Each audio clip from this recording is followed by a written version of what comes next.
Good morning, people of the internet. You're listening to Debi Radio 79.5 FM, a podcast where we discuss the movie Grosse Pointe Blank 1 minute at a time.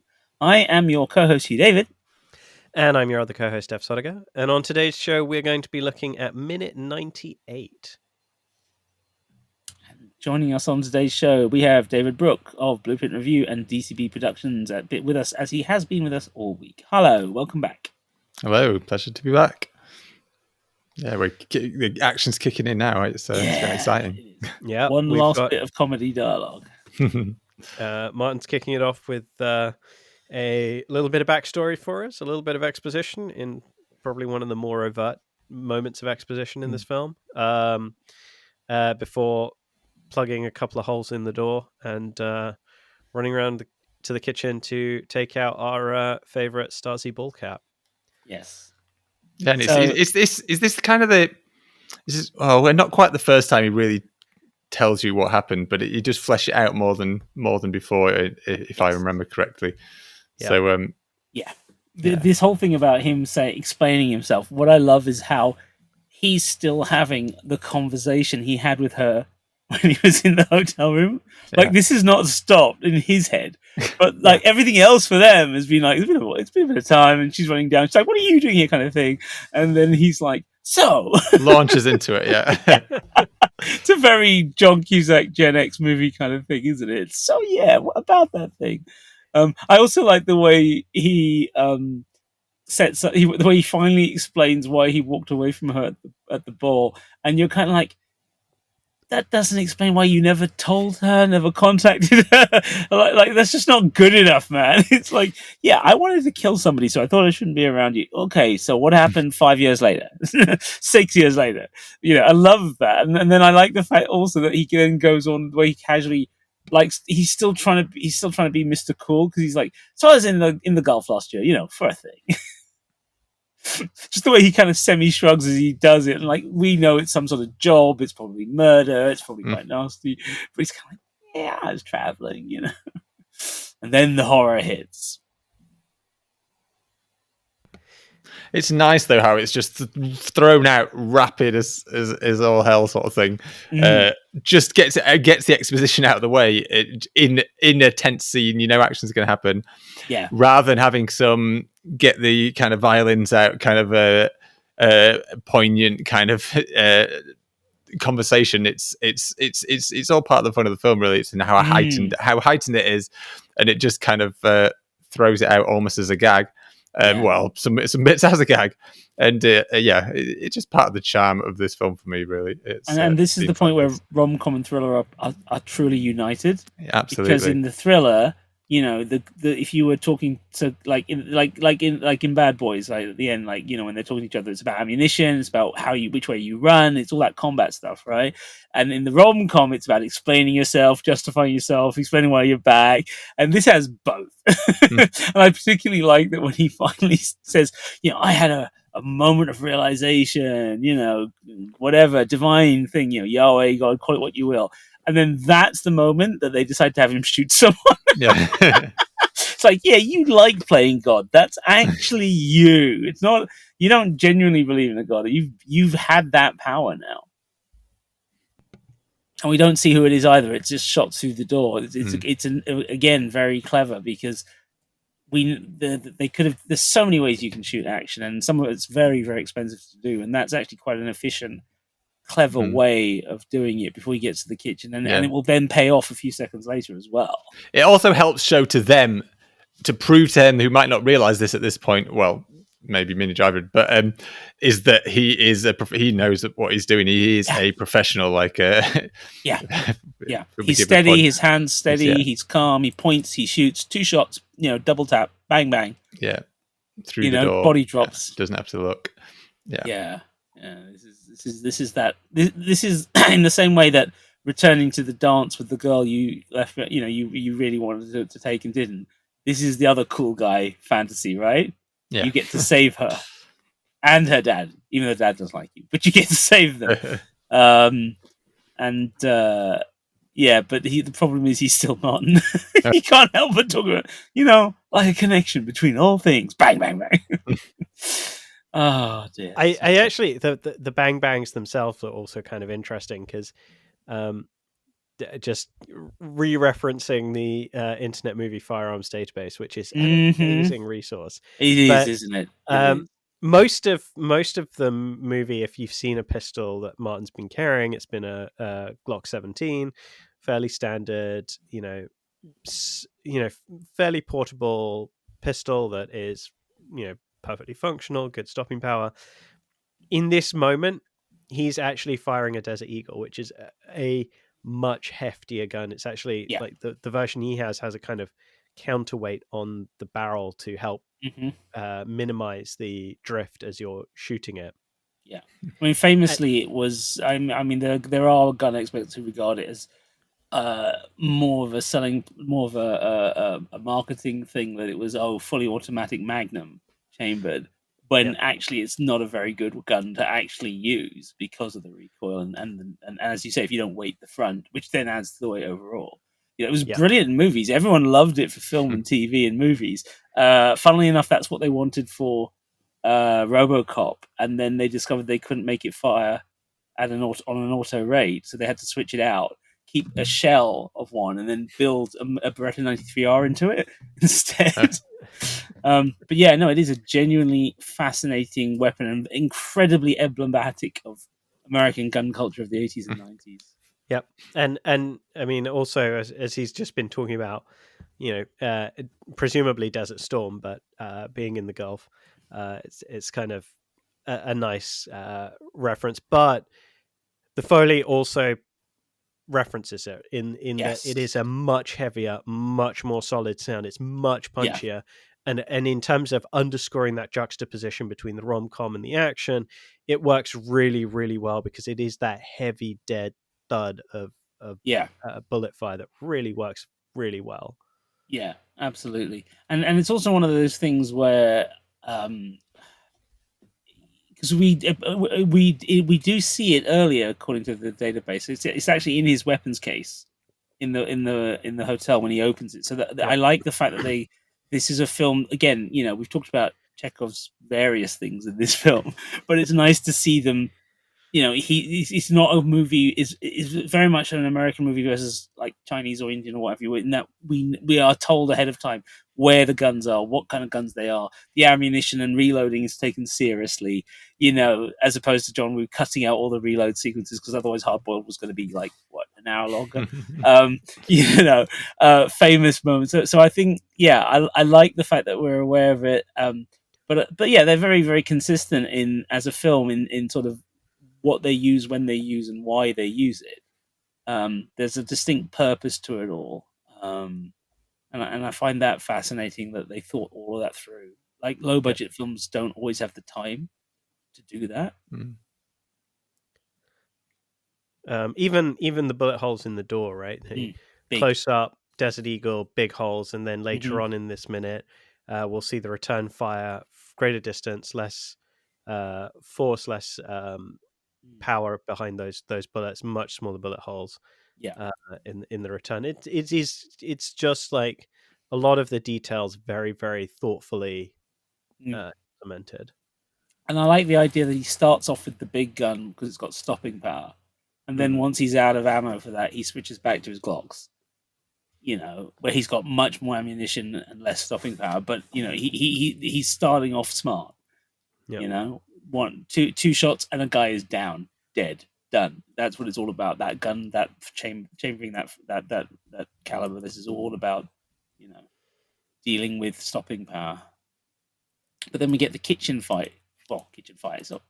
The kitchen fights are another trope, right? In action movies, and yes.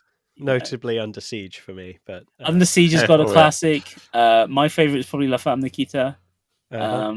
And there's been so many since then. It's like the Raid 2. Yeah. That's got a good one too, hasn't it? So I like the moment he moves into one, even though he's actually shooting at someone coming in through the back door. I love the fact that there's kind of a sense of where this is going. Hey, audience, we didn't give you a full car chase, but you know where this one's going. And I like the use of the fridge door as well. I'm not sure I'd seen that before this film. I don't think I have either. And Yeah. I mean, it does seem a little implausible that a fridge door is going to stop a bullet, but the way it deforms is just. I honestly, I would love to know how special effects pulled that off. Because it says exactly what it's done so well, but to get that kind of impact without punching through. Yeah. I mean, I'm wondering if they just used like a nail gun or something and just calibrated it to the right. Ooh, Yeah, that would be possibly. a good way to do it. Possibly. It is a nice little touch. I mean, the other thing is... So go on, Dave. I'd say I'd like to think it's fairly plausible. I mean, it's a nice house. It's probably an expensive, solid fridge, and they are thick fridge doors. So I don't know. I'd like to think it would stop a bullet, but I don't know. Yeah, I mean, it's just that point American between ones. not seeing anything and seeing the metal almost completely deform. It's like if there was a little bit more power there, it would be punching through. Yeah, it's just it's very close. It is very close. It looks beautiful. It works so well for the film. I do love it. I just feel like most of the time it would either be you wouldn't see anything through the door, or it would punch through. And this is halfway house. I mean, you do see this in kung fu films. You know, Jackie in particular. Is it 2 years earlier? Is Rumble in the Bronx? 95. Yeah, something like that.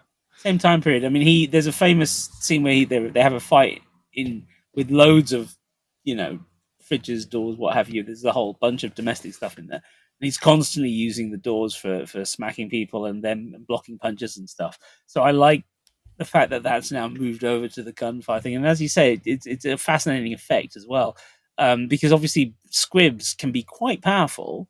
But I don't think you'd have to have softer metal for the squib to then show that impact. So your idea of the nail gun makes a lot of sense. Yeah. I'd also like to take... Oh, yeah, go for it. No, go on, please. I just want to take a moment to appreciate watching Dan Aykroyd running with two guns in his hand. I mean, aside from the why are you not firing at the two civilians in the doorway, not even trying to dodge, it's just the look of Dan Aykroyd as he's running across this front yard. And if you're listening to this podcast, I highly recommend you just go and watch the film and watch this like 2 seconds, because it's just amazing. I mean, you don't normally see Dan Aykroyd doing actiony stuff like this. No. Although there was something fun about the way all three of the nerds used to run in Ghostbusters. Yeah, there's something very entertaining about the proton packs and and that's the thing, is in that they are nerds, right? Whereas in this, he's meant to be a hitman, and you don't buy it. Every time as we're talking about it, I keep getting back to that part of the minute and just bust out laughing again. See, the thing is, I think there's two things that are interesting about him. One is his arms are incredibly rock steady. Like, even though he's running, the barrels are barely moving, right? And that's quite an achievement in itself, right? Especially, given his build and everything. And then while his gut is wobbling away like everything, his legs are very straight, like not quite Terminator 2 straight, but military. He did some practice and training for this. Yeah, it looks weird, but it works. Yeah. Yeah, it looks weird. It's funny, but it does work. And as you say, why doesn't he fire? Well, he does. It's all in the edit, because we think it lasts longer than it does because we see it first from the Newbury's point of view. Yeah, and to be fair, at the start of the shot when you first see him, he is kind of turning the corner, so he would not get an accurate shot. It's not till he kind of gets past that little.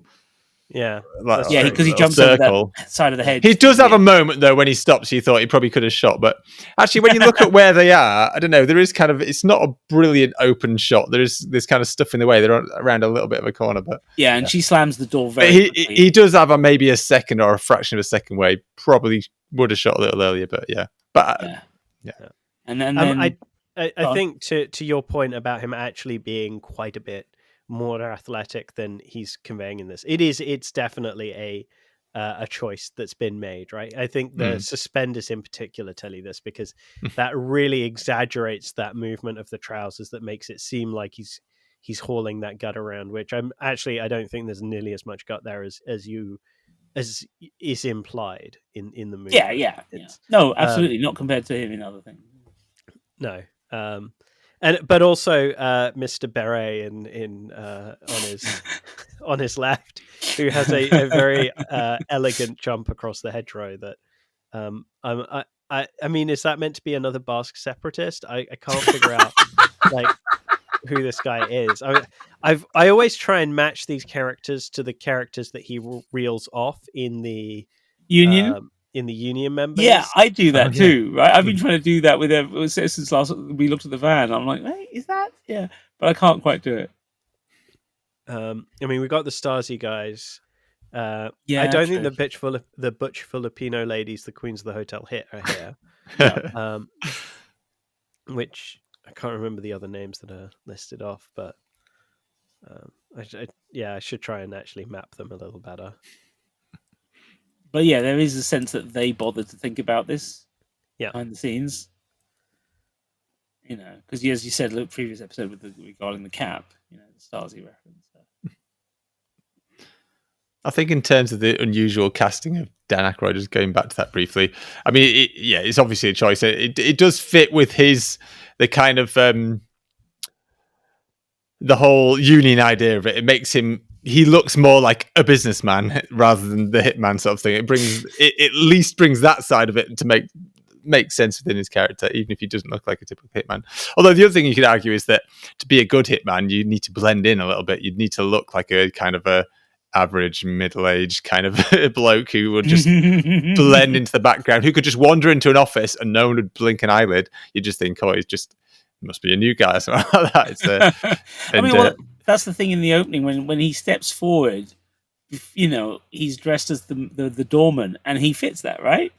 That's the thing. He looks exactly like some massive buff like guy wearing shades and stuff wandering around. He's not going to fit in. He's gonna make as security guys double check and it'll be like, suspect him. Whereas no one would suspect Dan Aykroyd as being a hitman. So in a way, he's the perfect hitman. Anyway, except for his penchant for overkill and guns. In look, I guess. Until he gets close to you, it's all fine. But then he gets close to you, and then everybody knows he's there. And that's what happens here as they pull back, slam the door. And then the big calibers of the guns start blowing larger holes in the door instead of the already two large holes that were there. You know, the one gets enlarged massively. Yep. And then the threat is made credible and serious, and Debbie's dad pulls her back out the way and shields her, which is nice because if he's such a scumbag, but he still looks after his girl. You know, I think that's a nice little touch. You know, you could have had him be the guy who runs away and leaves her, you know, she's behind him, you know what I mean? He's not that guy. He's old school, he protects his daughter, you know, just long enough. And then that brings us to the end of the minute. Yeah.